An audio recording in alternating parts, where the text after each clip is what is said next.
অলসতা মানুষের সবচেয়ে বড় শত্রু, এটি সবারই জানা। একজন অলস ব্যক্তি কখনোই জীবনে সত্যিকারের সফলতা অর্জন করতে পারে না। কিন্তু ভাবুন, কি হবে যদি সেই মানুষটি তার দায়িত্বের গুরুত্ব উপলব্ধি করে এবং অলসতা ত্যাগ করে কঠোর পরিশ্রমের পথে এগিয়ে চলে।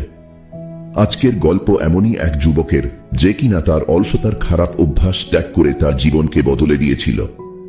এই গল্প থেকে আপনিও শিখবেন কিভাবে সঠিক মোটিভেশন এবং দৃঢ় সংকল্প আমাদেরকে সফল করে তুলতে পারে। তাই গল্পটি শেষ পর্যন্ত দেখুন। একটি ছোট্ট গ্রাম ছিল, শহরের কোলাহল থেকে অনেক দূরে। সেখানে এক যুবক তার বাবা মার সাথে একটি ছোট্ট ঝুপড়িতে বাস করত। যুবকের নাম ছিল রনি, যে কিনা তার অলস স্বভাবের জন্য পুরো গ্রামে পরিচিত ছিল। তার প্রতিদিনের কাজ ছিল তার বাবার সাথে ক্ষেতের কাজ করা এবং ধান খেতে আসা পাখিদের তাড়ানো। গ্রামের অন্যান্য মানুষরা যখন ক্ষেতের মধ্যে দাঁড়িয়ে পাখিদের তাড়ানোর জন্য লাঠি বা গুলতি ব্যবহার করত, তখন রনি ভাবত, এরা সবাই দাঁড়িয়ে কেন কাজ করছে। সে আলাদা কিছু করার চিন্তা করল। সে মাঠের চারদিকে কাঠের খুঁটিতে খালি তেলের টিনের ভিতরে কিছু নুড়ি পাথর দিয়ে ঝুলিয়ে দিল এবং সেগুলোকে রশি দিয়ে বেঁধে দিল, যাতে সে আরামে শুয়ে পাখিদের ভয় দেখাতে পারে। ছেলের এমন অলসতাতে তার বাবা কিছুটা চিন্তিত হতো। তিনি মনে করতেন, যদি একদিন তিনি অসুস্থ হয়ে পড়েন, তাহলে রনি একা সব কাজ সামলাতে পারবে না। তবে রনি তার বুদ্ধির উপায়ে তাকে দেয়া কাজ শেষ করে ফেলত বলে তার বাবা কখনোই খুব বেশি ক্ষুব্ধ হতেন না। কিন্তু সময় কারো পক্ষে বেশিক্ষণ থাকে না। গরমের দিন এসে পড়েছিল আর ধানের ক্ষেতের বিশেষ যত্ন প্রয়োজন ছিল, কিন্তু তখন হঠাৎ তার বাবা অসুস্থ হয়ে পড়লেন। এখন পুরো ভার রনির কাঁধে এসে পড়ল। সপ্তাহ পেরিয়ে গেল, কিন্তু তার বাবা সুস্থ হলেন না। ধীরে ধীরে যা ভয় ছিল তাই বাস্তবে পরিণত হল। খরার কারণে ক্ষেত শুকিয়ে যেতে লাগলো, পানি না থাকায় ধানের ফসল নষ্ট হয়ে গেল। রনি এখন পুরোপুরি হতাশ হয়ে গিয়েছিল। সে বুঝতে পারছিল না কি করবে। পরিবারের সঞ্চয়ও শেষ হয়ে যাচ্ছিল, আর এইদিকে বাবার চিকিৎসার খরচও বাড়ছিল। যে ফসল তাদের আশার আলো ছিল, তা এখন বিলীন হয়ে গেছে। রাতের আকাশের তারা দেখতে দেখতে রনি গভীর চিন্তায় পড়ে গেল। আমি তো গ্রামের ছেলে, ক্ষেতের কাজ আমার জন্য কঠিন হওয়া উচিত নয়। কিন্তু আমার অলসতা এবং পরিশ্রমের অভাবের কারণে পরিবারের একমাত্র আশা ধিমে গেছে। সে নিজেকে খুব দুর্বল মনে করছিল। পরের দিন সকালে গ্রামে কিছু কোলাহল দেখা গেল। জানা গেল, রাজা তার সৈন্যদের মাধ্যমে গ্রামে একটি প্রতিযোগিতার ঘোষণা দিয়েছেন। রাজকুমারের জন্মদিন উপলক্ষে এই প্রতিযোগিতা অনুষ্ঠিত হবে এবং বিজেতাকে সোনার একটি বাক্স দেওয়া হবে। যখন রনি শুনল বিজেতাকে সোনা দেওয়া হবে, তখন সে বিনা দ্বিধায় প্রতিযোগিতায় অংশগ্রহণের সিদ্ধান্ত নিল। গ্রামের লোকেরা হেসে উঠল, রনি, এই অলস ছেলে আর কি বা করতে পারবে। রনির বাবা মার বিশ্বাস ছিল না যে সে জিততে পারবে, কিন্তু তারা তাকে অনুমতি দিলেন। তাদের আশা ছিল হয়তো এই প্রতিযোগিতা রনির জীবনকে পরিবর্তিত করবে এবং তাকে দায়িত্বশীল বানাবে।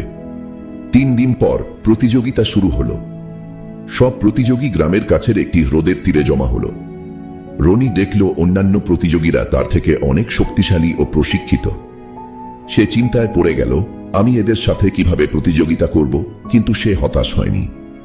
সে তার পরিবারের দুর্দশা মনে করে দৃঢ় সংকল্প করল, যা কিছুই হোক তাকে এই প্রতিযোগিতা জিতেই হবে।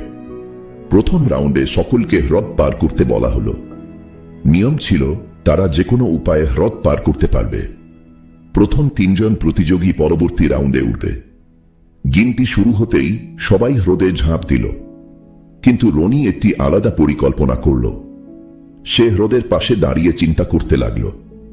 কিছুক্ষণ পর সে পার্শ্ববর্তী বনে গিয়ে একটি ছোট কাঠের টুকরা নিয়ে এলো। সে কাঠটিকে একটি ছোট নৌকার মতো তৈরি করল। একটি বড় লাঠিকে কাঠের প্যাডেল হিসেবে ব্যবহার করে ধীরে ধীরে হ্রদ পার হতে শুরু করল। রনি ভাবল, প্রতিযোগিতা হ্রদ পার করার জন্য, সাঁতার কাটার জন্য নয়। সে ধীরে ধীরে অন্যান্য প্রতিযোগীদের পিছনে ফেলতে লাগল, কারণ তারা ক্লান্ত হয়ে পড়েছিল। শেষ পর্যন্ত রনি 3য় স্থানে পৌঁছালো এবং পরবর্তী রাউন্ডে নির্বাচিত হল।